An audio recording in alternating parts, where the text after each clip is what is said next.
del expresidente Pedro Castillo, ya es que hay testimonios que complican su situación. Hay unos testimonios que han ocurrido en estas últimas semanas que han complicado la situación del exmandatario. Sabemos que está en juicio oral. Yo en lo personal difiero en que compliquen su situación, pero dándose el contexto y de ahí venimos con las opiniones. Ok, les voy a dar el contexto de lo que ha ocurrido. Ya que, bueno, para empezar, sabemos que Pedro Castillo está... ¿cómo se dice? ¿Recibiendo una imputación? Sí, está afrontando un juicio. Está afrontando un juicio sobre su... Bueno, lo que hizo, ¿no? Hace un par de meses. El denominado golpe de Estado. El denominado golpe de Estado. Que hay personas que nos dicen que en realidad no es un golpe de Estado. Otros dicen que sí. Pero está afrontando también... Y bueno, para eso está el juicio también, para determinarlo. Porque hay opiniones y opiniones. Yo personalmente creo que no lo fue. Respeto a quien cree que sí lo fue. Que la palabra final lo tengan los jueces. Sí. Y también hemos visto también su huelga de hambre, ¿no? Famosa huelga de hambre. Que ya terminó. Duró 3 días. Ahí tengo mis dudas si terminó o no, ¿por qué? ¿Tú crees que sigue huelga de hambre? La semana pasada lo que lo conversamos, estaba empezando la huelga de hambre. Justo empezó, mientras estábamos creo que en vivo, sale este comunicado que también colgado en X y anunciando la huelga de hambre. Si no me equivoco, a los 2-3 días, el INPE lo lleva a una clínica porque supuestamente habría sufrido una descompensación por su huelga de hambre y el INPE informó de que estaba levantando la huelga de hambre. Pero luego él mismo, Pedro Castillo, anuncia otra vez a través de X de que no, el INPE ha mentido, él no ha levantado su huelga de hambre, pero ahora precisó que es una huelga de hambre de sólidos, si no me equivoco. De sólidos, dando a entender de que comidas blandas sí está ingiriendo. Sí está ingiriendo. Y bueno... Bueno, yo prefiero esa huelga de hambre que la huelga de hambre de Marvito. Acampando afuera y haciendo show mediático. Yo creo que esto no es... Afuera del TC creo que fue en su oportunidad. Resiste, Pedro, resiste, no más voy a decir. Y bueno, reitero la recomendación, si es que esto llega a oídos de nuestro presidente. Si va a ser una huelga, la idea es que haya un costo-beneficio. El expresidente Pedro Castillo. Perdón, el expresidente, sí. El costo, obviamente, es su salud. Y no critico que quiera poner en juego su salud por un bien mayor. Pero siempre yo cuestiono, ¿y cuál es el beneficio? Porque, repito, los jueces no lo van a absolver o no lo van a condenar por una huelga de hambre. La opinión pública no va a creer que es culpable o que es inocente por una huelga de hambre. Su abogado no se va a esforzar más o se va a esforzar menos por una huelga de hambre. En mi opinión personal, costo-beneficio, la huelga de hambre no le da ningún beneficio en base a lo que busca. A menos que haya algo que desconocemos, por supuesto. Así que cuide su salud. Pero bueno, retomando. No haga show mediático, que en realidad alargar esto no va a solucionar absolutamente nada. Lo que lo va a solucionar es un juicio adecuado, con un abogado adecuado, con la actividad probatoria adecuada para su teoría del caso. Y acepte la defensa. Ya van 4, si no me equivoco, abogados que están pasando por ahí. Soy sincero, perdí la cuenta. Que acepte la defensa, que es un juicio que tiene procesos y los procesos tienen que llevarse bien. Con decirte de que leí de que uno de sus abogados, un abogado de oficio, redactó todo un informe para renunciar a la defensa. Y como estuve conversando con algunos otros colegas abogados, no sabíamos que un abogado de oficio podía renunciar a una defensa. Bueno, muchos colegas míos comentamos eso, es como que no sabíamos, es la primera vez que ocurre o que nos enteramos que ocurre, sorprendidos por supuesto de más allá de los motivos de que haya ocurrido.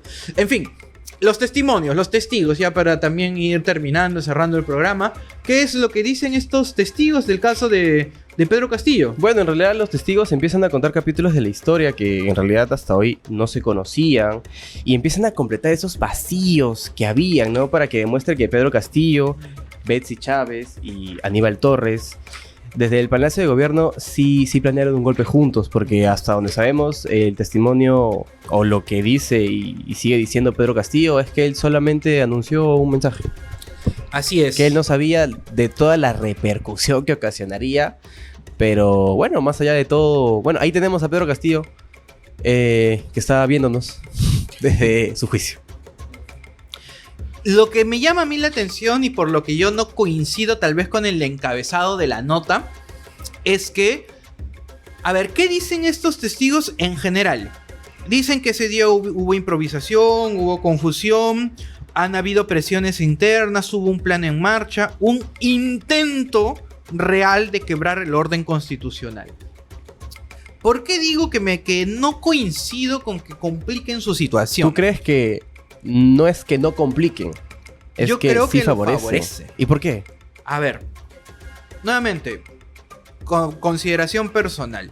Acá a Castillo y a cualquier persona que presuntamente comete un delito, no lo juzgamos porque ha cometido un hecho, sino porque ese hecho, que obviamente hay que probar, constituye delito. Ahora, lo que están diciendo los testigos es que hubo un intento. Hubo un intento de quebrar el orden constitucional. La pregunta es, ese intento de quebrar orden constitucional, que el hecho ya lo están demostrando, pero mi cuestionamiento es, ¿ese intento de quebrar el orden constitucional se considera delito? ¿De verdad estamos ante un delito, no sé, de rebelión, por ejemplo? Si es que intentar quebrar el orden constitucional ocurre, porque como yo he sostenido, mi posición jurídica no estoy ni pro ni contra Castillo, sino analizando el hecho y analizando el juicio. Este mensaje no llega, a mi consideración, a tipificarse como una acción delictiva, toda vez de que no ha habido una potestad real. No ha habido un levantamiento en armas, no han habido armas, han habido presiones, como dicen los testigos, pero nadie ha dicho, acepté, movilizamos gente, cerramos calles, hablamos con los comandantes y todos estaban de acuerdo, ya teníamos un plan. No había nada de eso. Por el contrario, reiteran de que hubo un intento, pero no se logró.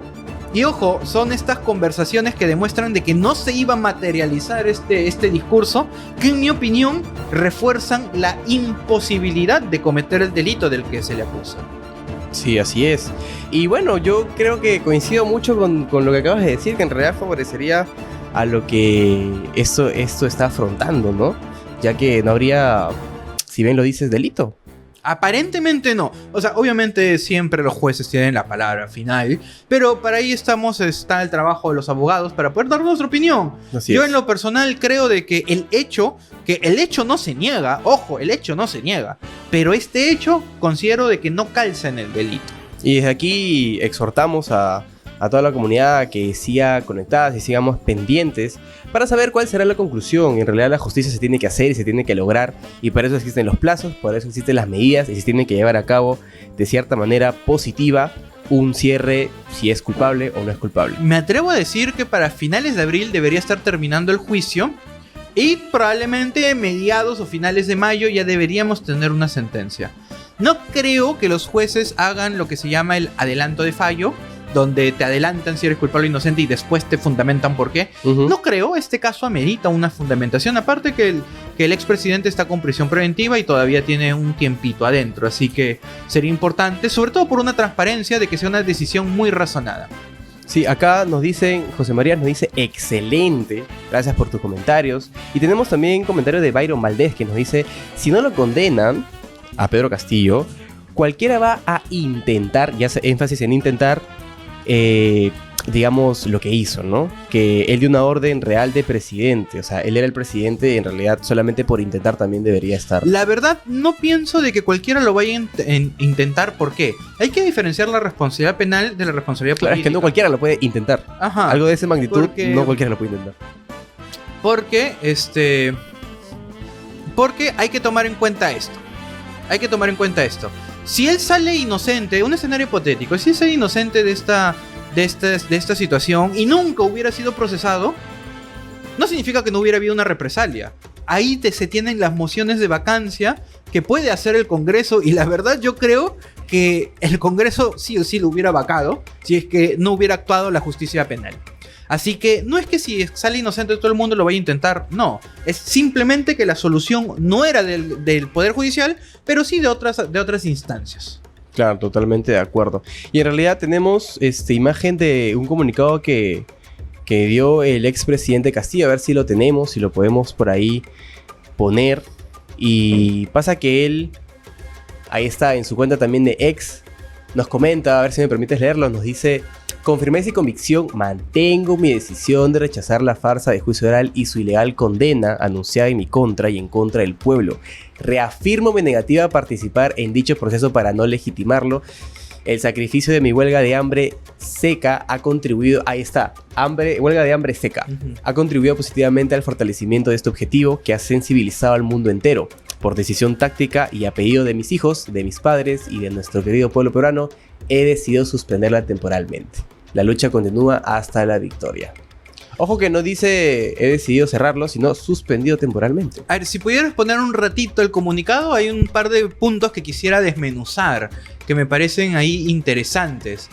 A ver, primero rechaza la farsa de juicio oral.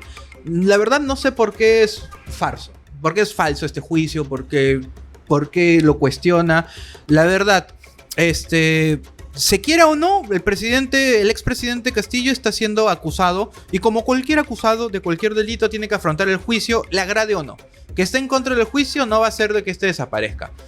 Y su ilegal condena anunciada, esa partecita sí me parece interesante porque lo están juzgando 3 jueces.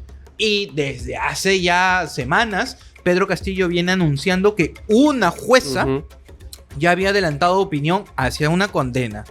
Así que tal vez sea cierto, tal vez no, pero ya se tienen luces de que se está cuestionando este adelantamiento de opinión.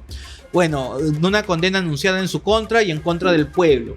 Bueno, siempre se ha identificado con el pueblo, de su eslogan, no lo voy a cuestionar. Pero ahí dice, reafirmo mi negativa a participar en dicho proceso.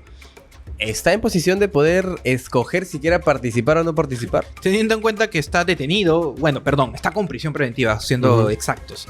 Está con prisión preventiva, va a empezar su juicio y lo llevan a la sala de audiencias. Y, exagerando, si es que no lo llevaran, lo declaran reo contumaz, pero el juicio continúa porque tiene una defensa.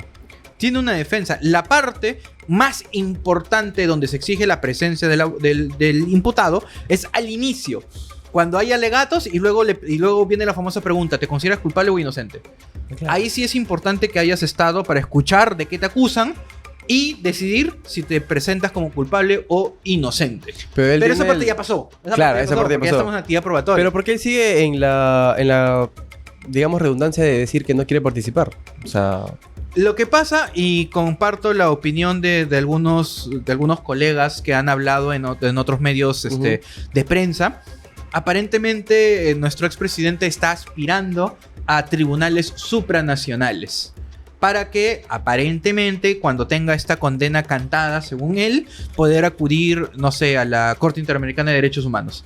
Es decir, el mismo tribunal supranacional que en su momento él cuestionó, que deslegitimó y que dijo debemos alejarnos de esos tribunales supranacionales, ahora aparentemente va a acudir a ellos. Y un poquito incoherente, pero no le cuestiono de que aún en esas situaciones uno tiene que agarrarse lo que le favorece. Y en realidad esto, o sea, tú me acabas de comentar que esto llevaría para abril, principios de mayo, si es que ocurre lo que comentas, que le iría a Cortes Supra. Bueno, lo que pasa también es que la Corte Supranacional vendría muy a futuro. ¿Por qué?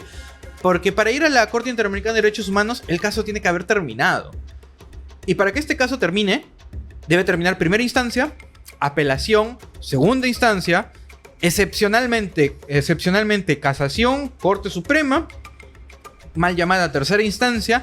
Y ahí recién, cuando la decisión esté firme, que es que esto que te digo pueden tomar 1 año y medio, 2 años, hasta más. Ahí recién, cuando ya se acabó la justicia nacional, poder acudir a la justicia supranacional. ¿Y tú crees que esto sea positivo en realidad para nosotros? Como ciudadanos, estamos muy divididos. Hay gente a favor, gente en contra.